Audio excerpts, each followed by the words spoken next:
नमस्कार. आपण आज डीप गळ्याचं शोल्डर उतरू नये, कितीही डीप गळा असला तरी दोरी न लावता परफेक्ट डीप गळा कसा तयार करायचा ते मी तुम्हाला इथं सांगणार आहे. तर काय होतं, डीप गळ्यामध्ये आपण गळारुंदी जर जास्त घेतली तर त्यामुळेही आपलं शोल्डर उतरू शकतं. त्यामुळं डीप गळ्याच्या ब्लाऊजला तुम्हाला गळारुंदी किती घ्यायची, नॉर्मल ब्लाऊजपेक्षा डीप गळा असेल त्यावेळेस तुम्हाला गळारुंदी किती कमी करायची आणि शोल्डर किती घ्यायचं, जेणेकरून आपला ब्लाऊज दोरी न लावता कितीही गळा पसरट असला तरीही तुमचं ब्लाऊजचं शोल्डर बिलकुल उतरणार नाही, ही माहिती सांगणार आहे. तुम्हाला जर असाच डीप नेक परफेक्ट थंबनेलमध्ये दाखवल्याप्रमाणे ब्लाऊज हवा असेल तर तुम्हाला हा व्हिडिओ पूर्ण बघावा लागेल. यामध्ये मी तुम्हाला शोल्डर किती कमी करायचं, गळारुंदी किती घ्यायची आणि त्याचबरोबर गळारुंदी घेतल्यानंतर शेप कसा द्यायचा डीप नेकचा आणि तो आकार दिल्यानंतर परफेक्ट असं कटिंग कसं करायचं ते मी तुम्हाला इथं सांगणार आहे. त्यासाठी व्हिडिओ पूर्ण बघा, म्हणजे तुम्हाला डीप गळ्याची संपूर्ण माहिती ह्या व्हिडिओमध्ये भेटेल. चला तर आपण व्हिडिओला सुरुवात करूया. आपण आज 36 साईजच्या ब्लाऊजचा डीप नेकचं कटिंग करूयात. तर 36 साईजचा ब्लाऊज आहे, तर आपण शोल्डर 36 साईजच्या ब्लाऊजला शोल्डर आहे ते आपण 5.5 इंच घेतो. तर आपण आता इथं 5.5 इंच शोल्डर न घेता 5 इंच शोल्डर घेणार आहोत. ते कसं ते मी तुम्हाला इथं दाखवते. तर काय असतं, ज्यावेळेस आपल्याला डीप गळा हवा आहे त्यावेळेस आपल्याला शोल्डर कमी घ्यायचं असतं, म्हणजे शोल्डरची पट्टी तेवढीच ठेवायची, गळारुंदी जी आहे ती कमी करायची आहे. तर मी तुम्हाला दाखवते. आता बघा, शोल्डर म्हणजे आपण 5.5 घेतो, म्हणजे त्यामध्ये 3 इंच शोल्डर, 2.5 इंच गळारुंदी. तर इथं आपण शोल्डरची पट्टी जी आहे ती तेवढीच ठेवणार आहोत, म्हणजे 3 इंच, आणि गळारुंदी आहे ती अर्धा इंच कमी करणार आहोत. ज्यावेळेस तुम्हाला डीप नेकचा ब्लाऊज हवा असेल त्यावेळेस तुम्ही शोल्डरमध्ये अर्धा इंच कमी करायचं आणि ब्लाऊज कटिंग करायचा, त्यामुळे तुमचा ब्लाऊज अजिबात बिघडणार नाही. तर बघा, अगोदर उंची घ्यायची आहे. तुमच्या ब्लाऊजची जितकी उंची आहे तितकी घ्या आणि त्यामध्ये 1 इंच मिक्स करा. असंच प्रत्येक साईजच्या ब्लाऊजला करायचं आहे. मी इथं आता 12.5 इंचच उंची आहे, पण तुम्ही तुमच्या ब्लाऊजच्या मापानुसार उंची टाकायची आहे. मी तुम्हाला इथं फक्त डीपनेक ब्लाऊजला आकार कसा द्यायचा ते दाखवत आहे. उंची तुम्ही तुमच्या ब्लाऊजच्या मापानुसार घेऊ शकता. उंची जेवढी ब्लाऊजची उंची आहे त्यामध्ये 1 इंच मिक्स करायचं. त्याच्यानंतर तुम्हाला पूर्ण शोल्डर टाकायचं आहे. तर बघा, आपलं शोल्डर किती आहे, आपलं 5 इंच शोल्डर आहे, बरोबर. 5 इंच शोल्डर टाकलेलं आहे आपण इथं. 5 इंच शोल्डर टाकल्यानंतर आता बघा, यामध्ये आपल्याला 3 इंच आपल्याला शोल्डर ठेवायचं आहे. आपलं शोल्डरची पट्टी जेवढी आहे तेवढीच घ्यायची. डीप नेकमध्ये बऱ्याच जणींना प्रश्न पडतो की शोल्डर कमी घ्यायचं का, तर बिलकुल शोल्डर कमी घ्यायचं नाही. शोल्डर पट्टी आपण नॉर्मल ब्लाऊजला जी आहे आपल्या ब्लाऊजचं तेवढंच तुम्हाला शोल्डरची पट्टी घ्यायची आहे. गळारुंदी कमी करायची आहे अर्धा इंच, शोल्डर जे आहे ते जेवढ्याच तेवढं घ्यायचं आहे. म्हणजे आता बघा, इथं आपण 5 इंच शोल्डर घेतलं. नॉर्मल आपण 36 साईजच्या ब्लाऊजला 5.5 इंच शोल्डर घेतो, बरोबर. इतकं घेतो, 5.5 इंच शोल्डर घेतो. पण आता आपण किती घेतलेलं आहे, 5 इंच घेतलेलं आहे. तर 5 इंचमध्ये आपल्याला 3 इंच आहे ती शोल्डरची पट्टी जेवढी आहे तेवढीच घ्यायची आणि 2.5 इंच आपण हे घेतो, गळारुंदी घेतो 36 साईजच्या ब्लाऊजला. तर इथं डीप नेकचा ब्लाऊज आहे त्यामुळं 2 इंच आपण इथं गळारुंदी घ्यायची आहे. बघू शकता, गळारुंदी किती घेतलेली आहे आपण, 2 इंच गळारुंदी आणि 3 इंच शोल्डर, म्हणजे हे जे आहे ते आपलं 5 इंचाचं आहे. 5.5 इंच शोल्डर घेण्याच्या ऐवजी डीप नेकचा ब्लाऊज आहे त्यामुळे आपण इथं 5 इंच शोल्डर घेतलेला आहे. त्याच्यानंतर आता आपल्याला मुंडा घ्यायचा आहे. मुंडा किती आहे आपला, 36 साईजच्या ब्लाऊजसाठी 6 इंच मुंडा आहे. आता बघा, इथंही आपलं बरोबर 5 इंच आहे का बघूनच मार्किंग करायचं आहे. 6 इंच आहे का बघून मार्किंग करायचं. डबल मार्किंग केल्यामुळं ब्लाऊज आपला परफेक्ट येतो, घोळ वगैरे पडत नाही.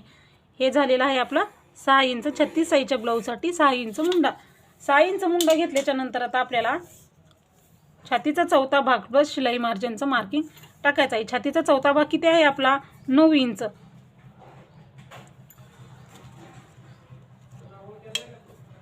9 इंच आणि 1.5 इंच शिलाई मार्जिन हेही आपण मार्क करून घेऊयात, जेणेकरून आपल्याला परफेक्ट असं आपलं ब्लाऊजचं व्यवस्थित लक्षात येईल. त्याच्यानंतर आपल्याला खालच्या बाजूला शिलाई मार्जिन आणि छातीचा चौथा भाग ह्यालाही मार्किंग करून घ्यायचं आहे. आता बघा, आपल्याला इथं मुंड्याचा आकार द्यायचा आहे। पाठीमागचा मुंडा आहे त्यामुळे पाठीमागचा मुंडा आपण 1.5 इंच घेतो। 1.5 इंचाला आपल्याला मुंड्याला आकार व्यवस्थित असा द्यायचा आहे, खोलगट आकार द्यायचा, म्हणजे जेणेकरून आपला ब्लाऊज आहे तो व्यवस्थित येईल। हा आपला मुंड्याचा आकार बघू शकता। खोलगट आकार आले ना मुंड्याचे तर ब्लाऊजमध्ये चुना वगैरे पडत नाही। हा झालेला आहे आपला मुंड्याचा आकार। आता आपल्याला इथं पाठीमागचा गळा टाकायचा आहे। हा पाठीमागचा गळा डीप आहे त्यामुळे तुमचा गळा जितका आहे उंचीला पाठीमागच्या बाजूनी तेवढा तुम्ही इथं घ्या। तयार 9 आहे, अर्धा इंच मार्जिन, 9.5 इंच। त्याच्यानंतर आपल्याला आता डीप गळे असतील त्यामुळे पाठीमागची पट्टी कमी राहणार, त्यामुळे आता इथं गळा रुंदी 2 इंच घेतली तर खालच्या बाजूलाही सुरुवातीला 2च इंच गळा रुंदी घ्यायची। तर बघा आता इथं वाढवायचं आहे आपल्याला, अंतर जे आहे ते खालच्या भागाला वाढवायचं आहे। इथं गळा रुंदी 2 घेतली, इथंही गळा रुंदी 2 घेतली तर ब्लाऊज बरोबर बसणार नाही, पाठीमागे व्यवस्थित बसत नाही। त्यामुळं आता इथं सुरुवातीला 2 इंच घ्यायचं आहे आणि 2 इंचाचा बॉक्स तयार करून 2 इंचाचा बॉक्स तयार करून घ्यायचा आहे आणि हे पट्टीनं सुरुवातीला जोडून घ्यायचं आहे 2 इंचाचा। आणि ह्याच्यामध्ये काय बदल करायचा ते आता व्यवस्थित तुम्ही बघा, म्हणजे तुमच्या परफेक्ट असं लक्षात येईल। आता वरती 2 इंच गळा रुंदी घेतली, इथंही 2 इंच गळा रुंदी घेतली, पण आता आपला डीप नेकचा ब्लाऊज आहे, 36 साईजचा ब्लाऊज आहे, गळा रुंदी इथं 2 आहे आणि इथंही 2 घेतली तर ब्लाऊज इथं ओढणार, निमुळचा होणार गळा। त्यामुळे आता आपल्याला काय करायचं आहे, डीप गळा घ्यायचा आहे। त्यामुळे खालच्या बाजूला तुम्हाला जेवढा पसर गळा हवा आहे तेवढं तुम्ही इथं घेऊ शकता। म्हणजे आपण इथं 2.5 इंच गळा रुंदी टाकायची आहे। जसं आपण नॉर्मल ब्लाऊजसाठी घेतो 2.5 इंच गळा रुंदी, तुम्हाला इथं 2.5 इंच गळा रुंदी घ्यायची आहे आणि हे आहे ते क्रॉसमध्ये असं मार्किंग करून घ्यायचं आहे। सुरुवातीला नॉर्मल गळ्यानेच आपल्याला घ्यायचं आणि त्याच्यानंतर आपण हे असं करून घ्यायचं, म्हणजे जेणेकरून आपल्याला जो आकार आहे तो आपला व्यवस्थित येईल। इथपासूनच 2.5 इंच गळा रुंदी घेऊन जर डीप नेक दिला तर हा गळा असा पसर होतो आणि दोरी लावावी लागते, दोरी लावली तरी शोल्डर उतरतं। इथं कमी आहे आणि इकडं खाली जास्त आहे त्यामुळे काय होणार, गळा बिलकुल उतरणार नाही आणि आता आपल्याला हवा तसा इथं गोलाकार देऊन घेऊ शकतो, अशा पद्धतीने हवा तसा गोलाकार इथं देऊ शकतो। म्हणून काय करायचं, नेहमी डीप गळा असेल त्यावेळेस तुम्हाला गळा रुंदी अर्धा इंच कमी घ्यायची आणि इथं जेवढी गळा रुंदी आहे खालच्या बाजूला तेवढी घ्यायची आणि गोलाकार देऊन घ्यायचा आहे।